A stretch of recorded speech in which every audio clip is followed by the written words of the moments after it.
I want to pull up this tweet here from Jack Posobiec. He says, breaking bulletproof project update. Matt Gaetz reveals there are 5 assassination teams targeting President Trump per a DHS source on American soil. I've not yet reviewed this video. I want to give a shout out to Token Black Guy, our super chatter on Timcast IRL, who made me aware of this. We'll play this video clip for you now of Representative Matt Gaetz.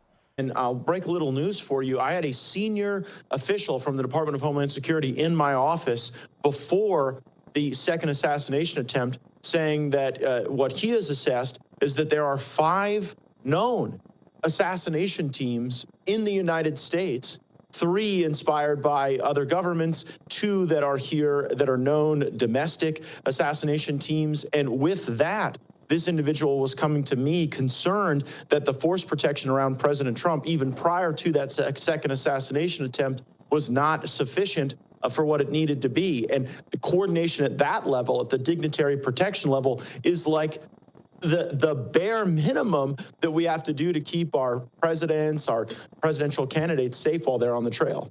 So there are 5, I just want to follow up, 5 assassination teams. Are they all targeting Trump? Is it other officials? Yes.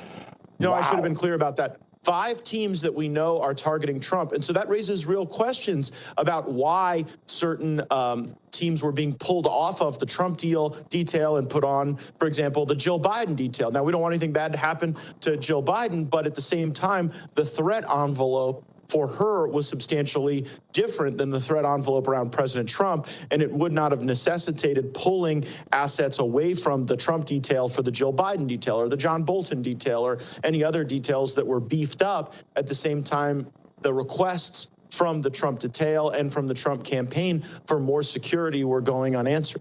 And yeah, they're saying that, Trump's not the president, so he's not going to get this level of security.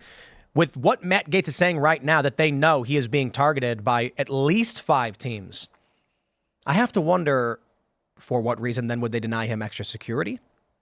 Well, Biden kind of passed it off on Congress, right? The day after he said, I'm glad, President Trump is safe and secure, and Secret Service should get more resources. And he's basically saying that's something that Congress has to authorize more funding to do. I mean, so often it seems like when the federal or when the executive branch could step in and do something, they're like, but those crazy Republicans in the legislative branch, there's nothing we can do. They're ruining our lives. It's I think, a level of irresponsibility. They don't want to be accountable for the situations they're creating. Yeah, this is the most likely conspiracy that I can see is just this, that they are not doing everything that they could be doing and should be doing to protect Trump because they don't actually care if he lives. And that, there's different, we talk about conspiracies, there's different levels of, the highest level would be there's actually in the government, they're conspiring to take him out. There's that. But then there's several degrees down, and somewhere you end up in a situation where they say, well, why do we, we don't want to keep him alive, so we're not going to make the effort to do it. Yeah, it's sort of the sit back, wait, and eventually something bad happens if no one's paying attention. When the first attack happened, I asked 3 questions. Does Trump derangement syndrome exist? Obviously, the answer is yes. Are there Democrats who would prefer it if Trump were to have lost his life? The answer to that is yes. We actually had polling come out. I think it was YouGov. Maybe it wasn't YouGov, but there was a poll came out that said 28% of Democrats said yes to this. That's terrifying. And the third question is it possible that some of the people who work in government, in federal law enforcement, are some of these Democrats who suffer from TDS? Well, the answer is yes, of course. I mean, it'd be absurd not to assume that. And that being the case, you have to wonder about how someone like this Crooks guy is able to, fly a drone over Trump's rally, bring a weapon into Trump's rally, sneak in behind the building, how there was no security on top of the building, how they spotted him, 3 hours, 1 hour, 27 minutes, 10 minutes, and 2 minutes before anything happened, identifying him each time. Nothing gets done. Trump was released from holding with an active threat on the field. Nothing was done. Trump wasn't pulled from the stage. 2 minutes. They had 2 minutes from when people spotted the gun and they didn't pull him from the stage. I'm like, makes me wonder how that's possible. I mean, because if those things are all coincidences, y'all better go buy some lottery tickets because you're going to win. So I think it was Richard Blumenthal or some Democratic senator from Connecticut. Connecticut. Yeah, who went out and made a statement, and this is a Dem saying this, that it's hard not to look at this and saying that the federal government wasn't trying to get Trump killed. He's expressing really serious frustration. He's been doing it for a couple of weeks, but more recently was saying, the Department of Homeland Security is stonewalling us. I mean, this is an interesting division to have crop up. I think that the Democrats also want answers because there is sort of a rogue division, even among people they would normally look at as their allies. They're just not cooperating that well. What do you think, Matt? What do you think is going to happen in the next couple of months? We got, 47 days until the election? What do I think is going to happen politically on the election? Well, so I'll put it this way. People are saying October surprise. What's it going to be? Well, there were 2 assassination attempts. Yeah, that's the thing. It's hard. You would think if this is all being scripted out, then we're in for some great season finale here. But it's kind of like the craziest things have already happened. I mean, you had the incumbent president drop out basically under force. You had 2 assassination attempts to go along with everything else. I wonder if there's a kind of exhaustion that's setting in with the American public, just because we've had such a it's the most insane presidential campaign certainly in my lifetime, maybe in American history, at least in modern American history, I think certainly. Is there a certain amount of exhaustion that sets in? And then what effect does that have come election day? Who does that, if people start kind of tuning it out because it's just too much, who does that help? I'm not exactly sure. Well, what's wild is that after Trump was shot in the side of the head, grazed the side of his head, everybody said Trump just won the election. Yeah, I said the same thing. But now everyone's saying Kamala just won the election. The debate was bad. It's like the assassination attempt never even happened. Yeah. 2 of them. Well, they just created a new election by swapping her out, right? I mean, They were saying not only was Trump ahead, but also on top of his crushing performance in the debate against Joe Biden, who basically just powered down in front of us, this assassination attempt and his response to it was so powerful. And so they were just like, okay, we've changed our minds, new character, swap them in. And I tend to agree with you. I think there is an exhaustion among Americans. I think that there is an oversaturation of politics. But also, I think Democrats have now run their 4th anti-Trump campaign. They don't really have candidates that people are rallying around. I actually think Hillary Clinton was the one who had the most sort of star power. And then they put in Joe Biden, and then there was a second Joe Biden campaign, and now there's the Harris campaign. And the theme is always like, not like we have the best candidates and they will really represent you. It's you cannot elect Donald Trump. He's a danger to everything at all times. Yeah. I mean, I talk about this all the time, but probably the most salient, the most important political fact in America right now is that nothing matters for more than 48 hours. If anything happened more than 2 days ago, it basically doesn't matter. And I don't even know, how do you run a campaign in this environment with this kind of ADHD and there's a million things happening and no one pays attention, and an assassination attempt can happen and it has no political impact. It doesn't even affect the polls. I'm not sure how you run a political campaign in that environment. There's this idea that... my bad. I was confused because you were talking about it. Wasn't you heard my voice without... Yeah, that was I thought I was having a stroke.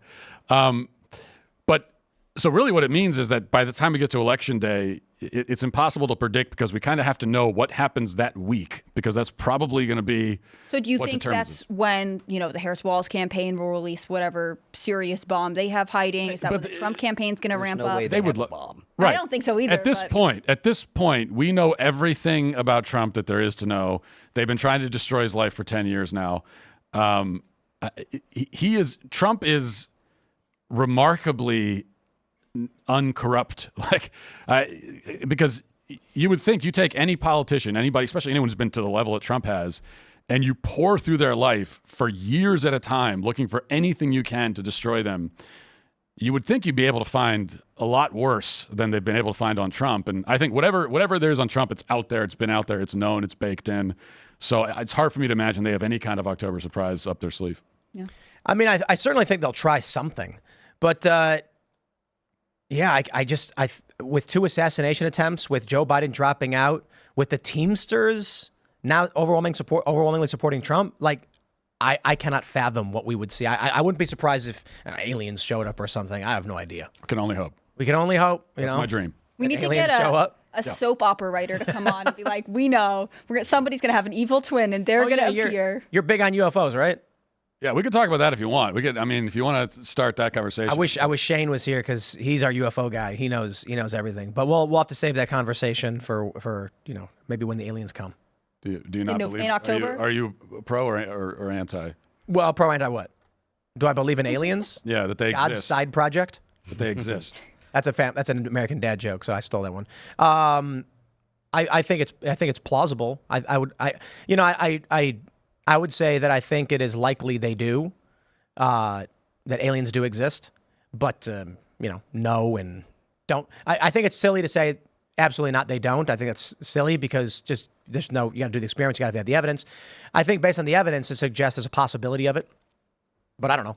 You think aliens are here and they're doing stuff? I don't know if they're here, but I think it's almost a mathematical certainty that they. Right, I agree.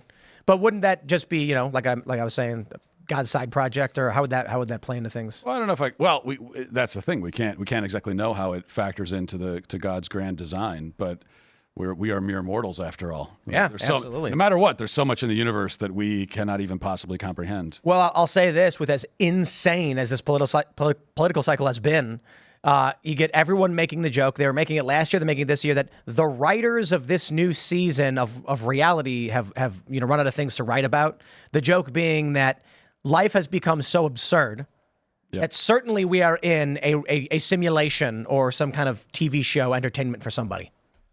Yeah. I mean, and also it's made people so, that's kind of what I was saying before, it's made people so jaded that they're just kind of bored with it all and not able to pay attention to any of it. Mm-hmm. There are a lot of people who'll be watching a show for years, but they'll be like, but that fifth season it just kind of went off the rails, so I stopped watching. I mean, that is sort of what I think might be happening to the American voting population. They know Trump. They know you hate him. You're not giving them enough on Kamala Harris, and now there are too many side plots that they just don't want to follow. There's a key demographic for Harris really siding with her that we haven't talked about, and that's white dudes.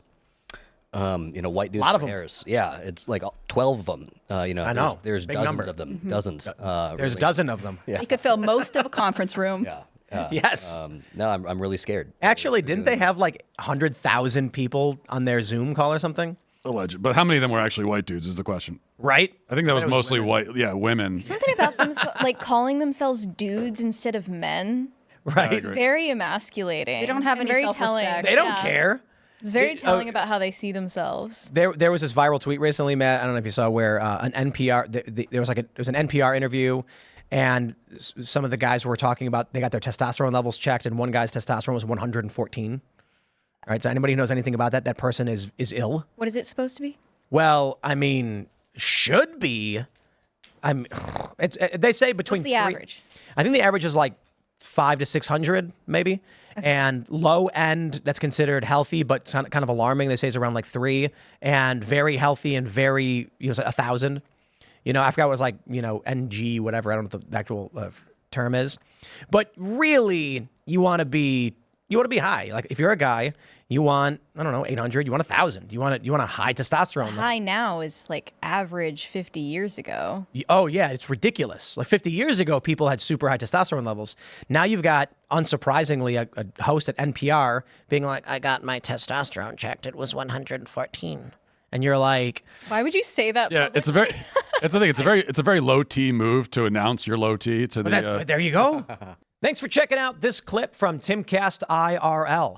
Make sure to watch the show live Monday through Friday at 8 p.m. Subscribe to this channel, and we will see you all there.